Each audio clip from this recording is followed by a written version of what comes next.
The European Union has agreed to pay Turkey $3.5 billion for tighter border security. It's all in an effort to stem the steady flow of refugees.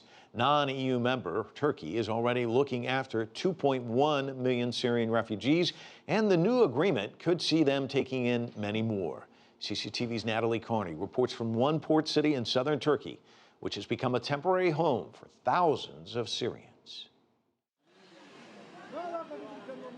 It's like this every day, Abdulatif tells me. Syrian refugees, new and old, assemble, desperate to register with the Turkish Disaster Emergency Management Authority, or AFAD, to collect one of these black and white ID cards. This will allow them access to health care, but not much else. What are we going to do here if there is no help from the government? No work, for example. The help for Syrians is very minimal, very minimal. The rent, for example, is too expensive, water is expensive, electricity is expensive. The help for Syrians is very little.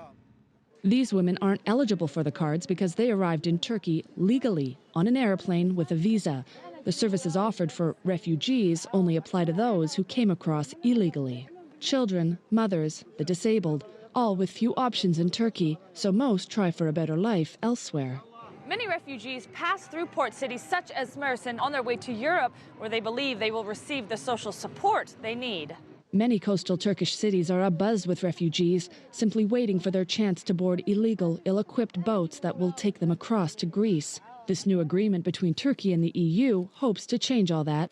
The Syrian refugees are under the protection of Turkish government, which means we will provide health, education, food, accommodation, and this 3 billion euros, which will be provided by the European Commission to Turkey, will be used to provide better services to keep them in Turkey and to change the mind not to go to EU. While all the details are still under negotiation, the preliminary version stipulates that A, the money must go towards building more camps and improving the lives of refugees in Turkey, B, more effective border controls, and C, the implementation of registration points along the border, where details of the arrivals will be collected and then go straight to the EU for assessment. Those accepted will be transferred immediately to Europe. Those that are not will stay in Turkey. But what does the Turkish population think of all this? Refugees were already in Turkey when they donated the 3 billion euros. So this is something positive for us. I think this will be to our benefit. There are still many other questions like, will Turkey now be all alone with 2 million immigrants? What about future problems?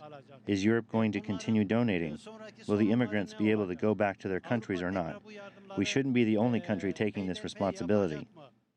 Turkey detained some 3,000 refugees shortly after the agreement was signed, trying to rein in on those heading for Europe. But will this new deal deter those with a dream? We still control the borders as much as we can, as Turkey could. But still, they're taking the risk of life or death to pass the border. So even with this agreement, I'm not sure if it is going to work to stop the refugees to pass the border. On Tuesday, the bodies of 7 children were found off the Turkish coast after their inflatable dinghy drowned in bad weather while attempting to make it to Greece. Natalie Carney for CCTV in Mersin, southern Turkey.